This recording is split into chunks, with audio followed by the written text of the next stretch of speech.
ಸಂಸತ್ ಭವನದಲ್ಲಿ ಸಂಸದರ ಅಮಾನತು ವಿಚಾರಕ್ಕೆ ಸಂಬಂಧಪಟ್ಟಂತೆ ಹಾವೇರಿಯಲ್ಲಿ ಕೆಪಿಸಿಸಿ ಕಾರ್ಯಾಧ್ಯಕ್ಷ ಸಲೀಂ ಕಿಡಿಕಾರಿದ್ದಾರೆ.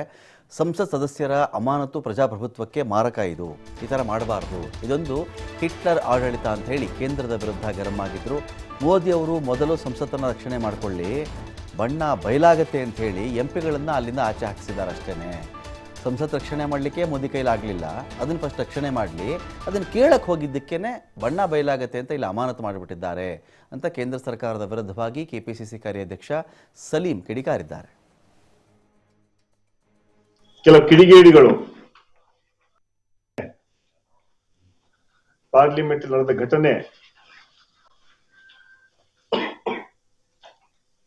ಈ ದೇಶದ ಇತಿಹಾಸದಲ್ಲಿ ಸುಮಾರು 150 ಸಂಸದನ ಸಸ್ಪೆಂಡ್ ಮಾಡಿದ್ದು ಪ್ರಜಾಪ್ರಭುತ್ವ ದೊಡ್ಡ ಒಂದು ಮಾರಕ ಕೊಡ್ಲಿಪೆಟ್ಟು. ಅದನ್ನು ತೀವ್ರವಾಗಿ ಖಂಡಿಸ್ತೀನಿ ನಾನು. ಯಾವ ಪಾರ್ಲಿಮೆಂಟ್ ಮೇಲೆ ಕೆಲವು ಕಿಡಿಗೇಡಿಗಳು ದಾಂಧಲೆ ಮಾಡಿದ್ರು, ಎನ್ಕ್ವೈರಿ ಮಾಡಿ ಪಾರ್ಲಿಮೆಂಟ್ ಅಲ್ಲಿ ಸ್ಟೇಟ್ಮೆಂಟ್ ಮಾಡಿ ಅಂತ ನಮ್ಮ ಎಂಪಿಗಳು ಕೇಳಿದ್ರೆ ಅವನ್ನ ಲೋಕಸಭಾ ರಾಜ್ಯಸಭೆಯಿಂದ ಆಚೆ ಆಗಿದ್ದು ಇದು ಹಿಟ್ಲರ್ ಮಾತ್ರ ಆಡಳಿತ ಅಂತ ಹೇಳ್ಬೇಕಾಗ್ತದೆ. ನರೇಂದ್ರ ಮೋದಿ ಅವರು ಭಾಷಣ ಮಾಡ್ತಾ ಇದ್ದಾರೆ, ದೇಶಕ್ಕೆ ರಕ್ಷಾ ಕरूंगा, ದೇಶವಾಸಿಯೋं ರಕ್ಷಾ करूंगा ಅಂತ ಹೇಳೋ ಮಾತು ಹೇಳ್ತಾರೆ.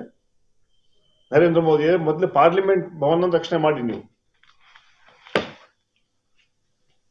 ಲೋಕಸಭೆಯಲ್ಲಿ ರಾಜ್ಯಸಭೆಯಲ್ಲಿ ಪ್ರತಿಪಕ್ಷಕ್ಕೆ ಜವಾಬ್ದಾರಿ ಇರುತ್ತೆ, ಟೀಕೆ ಮಾಡ್ತಾರೆ, ಸರ್ಕಾರದ ಜವಾಬ್ದಾರಿ, ಅದಕ್ಕೆ ಉತ್ತರ ಕೊಡಬೇಕು. ಅದನ್ನ ಬಿಟ್ಟು ಕೇವಲ ಬಿಲ್ಗಳು ಪಾಸ್ ಮಾಡಬೇಕು, ಚರ್ಚೆ ಆಗಬಾರ್ದು, ಬಣ್ಣ ಬಯಲಾಗತ್ತೆ ಅಂತ ತಿಳ್ಕೊಂಡು ಸರ್ಕಾರ ಸ್ಪೀಕರ್ಗೆ ಹೇಳಿ 150 ಎಂಪಿಗಳನ್ನ ಸಸ್ಪೆಂಡ್ ಮಾಡ್ತಾರೆ. ನಿಜವಾಗ್ಲೂ ಅದೊಂದು ದುರಾದೃಷ್ಟ, ದುರ್ದೈವ.